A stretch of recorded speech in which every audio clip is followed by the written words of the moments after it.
Hey there, toy people. I'm here with Mary Kay Morrison, a former kindergarten teacher and an author who has been studying neuroscience and humor and the ways that they work together. So we're here today. She's showing me some of the previous books that she's authored, but then today we're talking about The Legacy of Laughter. This is a book that Mary Kay developed with her 12 grandchildren. Mary Kay, welcome to the show. Thank you so much. Yeah. It's such a joy to be here. I'm excited to have you here and learn more about what you're doing and what you're creating. So tell me about laughter and how it affects the mind. Yeah. I'm so glad you asked. We have been studying humor in the Association for Applied and Therapeutic Humor, which I belong to. Okay. I'm past president. Yeah. So I've been studying for about 40 years. Wow. Ever since I was a kindergarten teacher, as you mentioned, I became concerned they were taking play and laughter out of the classroom. Really? And so I started learning about the brain and how we learn. Yeah. And so my first book is written with teachers with ideas for the classroom. That's this one. That's that one, Okay. Using humor to maximize learning. Uh-huh. So we share ideas on how to bring play and laughter into the classroom. So I want to talk a little bit about that first. Okay. So what was happening while you were teaching in kindergarten that made you feel like humor was being taken out of the equation? What happened? Well, they started making these little kids take tests and sit down in their desks, and most of them don't even know how to, read or hold a pencil very well at that age. And I knew it wasn't age appropriate. Really? So I decided to study further about the science of how we learn Yeah. and laughter and play in the classroom. And so the last 40 years I've been concentrating on how we learn best. And we know that play and laughter are very helpful for brain development. Can you tell me some I don't know if there are key lessons that you could break down maybe from this original book. I'm just curious, what were your main 3 findings with how you can inject humor into learning? Well, one of the things is understanding your own humor style and what's comfortable with you. Okay. So there's actually part of the book that talks about how you can evaluate how you use humor and how you can improve your sense of humor. Okay. Oh, improve your sense. So that just means stop being a stick in the mud. I mean, is it? Actually, what we say is it's not about being funny. Okay. It's about seeing funny. Oh, So how do you change your mindset so that whatever happens to you in life, Yeah. even if it's something horrible, that you can start to see the funny in it? We know that once you're able to laugh about something, you're starting to cope. Oh, interesting. So this book was written for teachers. With teachers, With, with teachers, but who's it for? It's for teachers. I was working at a regional office of education, and so I went to over 200 schools and worked with the teachers. And so one of my goals was to help implement humor and play into the classroom.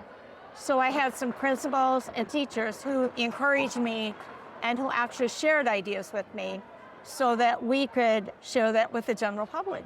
So with the lessons here, finding your sense of humor, are you trying to help create more lighthearted teachers so that they will just naturally bring that into the classroom? Right. Is that the goal? Right. Really, we study the benefits of using humor. Okay. There's many benefits to using humor, not just in the classroom, but for you and I personally and professionally. How do you bring more humor into your life and laughter into your life? Okay. So there's actually strategies that you can use. One of them is first understanding what your sense of humor is and how you use humor. And so there's steps in the book to identify that and actually taking a look at how you use humor on a daily basis. Yeah. Everybody has a different humor style and uses humor in a different way. And so I encourage people to journal what makes them laugh and how they bring humor into their own lives. Yeah, I want to read this review from Ronald A. Burke, a PhD professor of biostatistics. He said, in a nutshell, Mary Kay Morrison captures some of the most positive research, arguments, and compelling reasons for teachers to use humor in their teaching and their lives. And having taught 3rd, 5th, and middle school grades for several years, I think this book will be really useful. So this book will help you bring humor into your everyday life, but also if you're a teacher, since it's designed for teachers by teachers, will help you bring that into your teaching life as well. But now, the premiere book of the show. Yeah. The reason you're here at the show. Exactly. Right? The Legacy of Laughter. Right. Okay. It's a grandparent guide and playbook.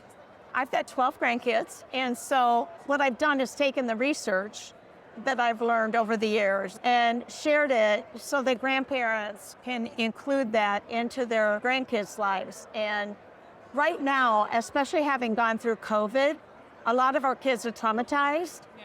And grandparents are often the people that can be that support system for grandkids. Yeah. And so this book shares a lot of ideas that I've learned over these last 40 years. Yeah. And actually wrote it with my grandkids. So cute.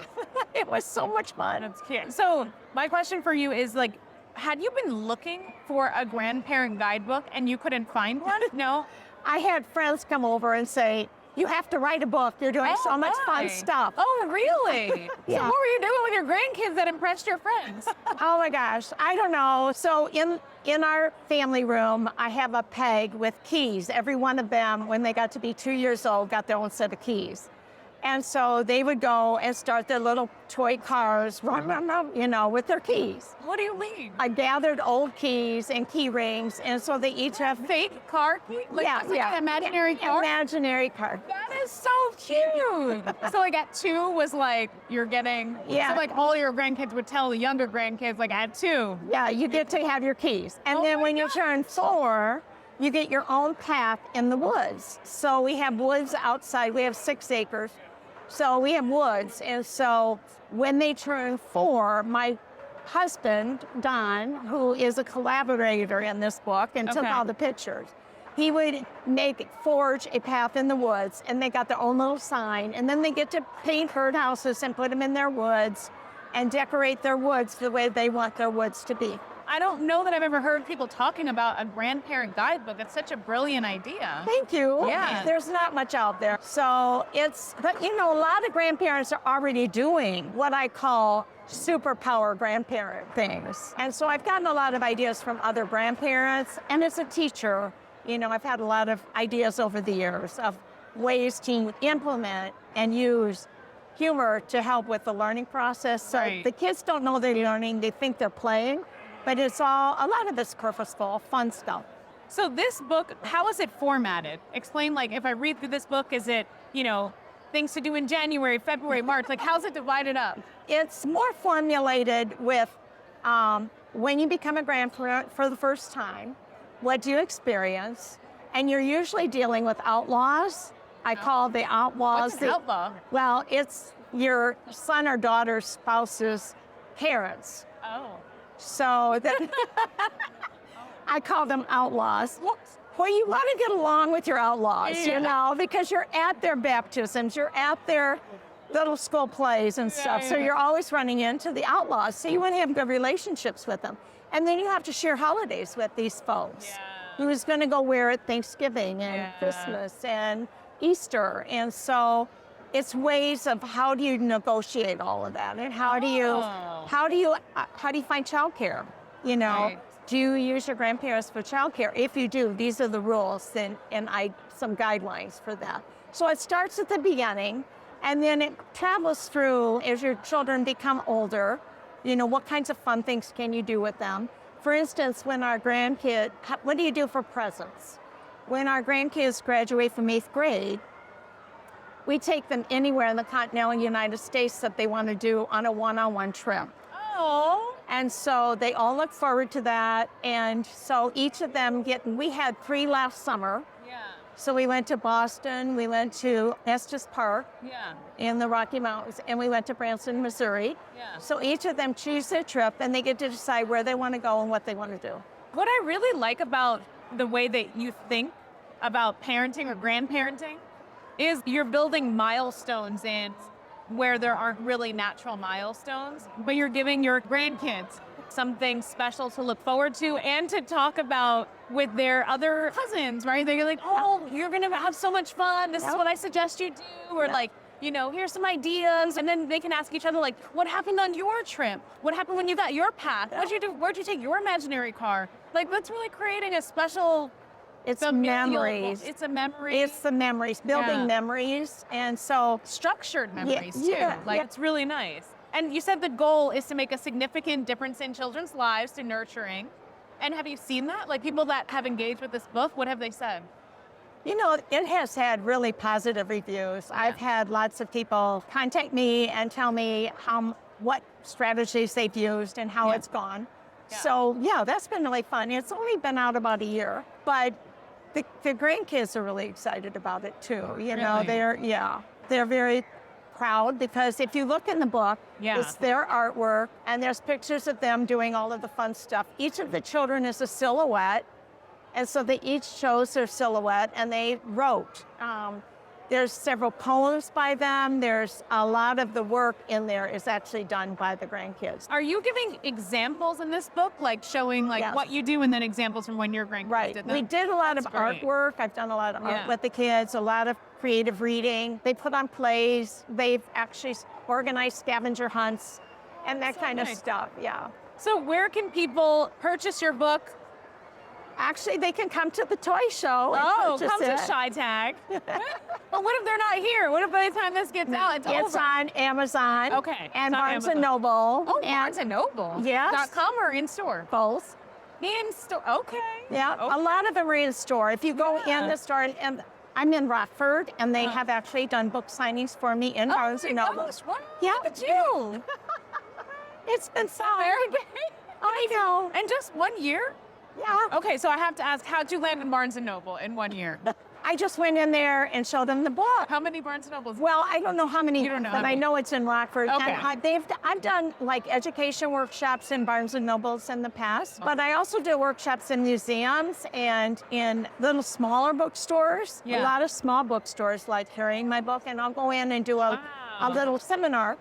So where'd you go to find the person who would print the book for you? Well, I have a publisher. Okay. And an editor. Oh, okay. And they were invaluable. This one, what category does it fall? Self-help? Yeah, it's mental health. Yeah. It's a playbook guide. Right. So it really encourages grandparents to use the power of play and to use their own superpowers, because every grandparent has superpowers. Yeah. And, you know, finding your own niche in what you love doing and sharing that. So in instance, if you love to knit or crochet, if you like to hike, or whatever it is that you have, cook, you share that with your grandchildren. Right. My grandmother, she would teach me how to bake. And I remember to this day, like we were at my birthday party and we didn't have any butter. And we were making either the cake or cupcakes, and we were doing it at the birthday party. And I was so upset. My friends were already there, and I was like, we don't have any butter. Like, nobody cared to look. And my grandmother was like, Azhelle. She had this like very like old-timey voice. And she was like, what can you use other than butter? And I was like, I don't know. I'm not a chef. I'm like, I don't know. I mean, I remember to this day, she was like, you can use oil. And I remember I did not believe her. I was like, that doesn't sound right at all. I was like, first of all, butter's solid and oil is not. And I was like, that doesn't make any sense, Grandma. And then she was like, yes, you can use oil. So I get the oil. And I remember I was so like, this isn't gonna work. And then it worked and I was like, oh my gosh, my grandmother's a genius. And she was. And how old were you at that time? Oh my gosh, I don't know, maybe 8. So one of the things that we know about long-term memory is that when you have a strong interaction and an emotional response, you create memories. So your strong emotions lead to strong memories, whether they're positive or negative. Right. One of my grandkids drove their big wheel into the culvert and chipped his tooth. He remembers that, but they also remember all the fun stuff. Strong emotions lead to strong memories. One of the things we know about the brain. The other thing we know about the brain is play is critical for brain development. Play is the most important way that children learn. How do you define play, though? It's the imagination. It's when the child is engaged in whatever it is they're doing. Right. And it doesn't have to be formal toys. In fact, boxes, and when kids are little, they make up their own play. So at the end of the book, I talk about the 5 stages of humor development. Yeah. So the first stage is the peekaboo stage. So I will demonstrate that. Let's do it. The first stage is the peekaboo stage. Okay. And so when you have a baby for the first time, everybody goes up and they go, ga, ga, ga, ga, ga, and then they go peekaboo. Yeah. All right. So there's a pattern to that. The first pattern is that the child becomes anxious because they can't see you anymore. Yes. And then the blanket comes down and they're relieved and then they laugh. So you keep that strategy your whole life, the 3 stages of peekaboo, anxiety, relief, laughter. Ooh. And so a lot of times your laughter comes out of some anxious moment that you had, and then you're relieved, and then you laugh. Yes. And so that's a pattern you keep for your entire That's me. career. Yeah. And that's just the first stage. Okay. Stage 2 is a knock-knock stage. So kids at that stage do a lot of knock-knock jokes. And that's Knock-knock until jokes. kids are about 5 years old. And so there's all kinds of things you can do during that stage. Okay. So the book next teaches stage- you like activities for each stage. For each stage, yeah. So riddles are the next stage. Stage 4 is pun fun. So there are activities to. So this is already something kids are kind of like going through it around this age, and this is going to help you further that development. Right. Okay. And that's teenagers. So a lot of people have a more difficult time with preteens and teenagers. Yeah. And then the last stage is for everybody. Okay. And it's actually joy flow. Joy flow. And how do you find joy in your life? Yeah. And so it's the ideas for encouraging teenagers to adults in joyful living. I want to wrap up with our final questions. Okay. So I normally ask people what toy blew your mind as a kid, but for you, I want to ask like what book were you really focused on as a kid, or did you love as a kid? My favorite books are Dr. Seuss. They're absolutely fun. They're whimsical. Yeah. And so those are, I'd say that's my favorite book for kids. And what advice would you give someone who wants to develop a book like you've done? I didn't think I'd be an author, honestly. Yeah, it's working with the grandkids was the best. Yeah. You know, other than that, just persevere and take notes and write down what you enjoyed and what you loved. That's it. Where can people connect with you online? Is there a place? Yes. Okay, where can people connect with you online? My website is Quest for Humor. Questforhumor.com. Okay, thank you again. Thank you for being here, Mary Kay. Thank you. It was so much fun. You're so good at this. Oh, thank you. Take care. This was great. Oh.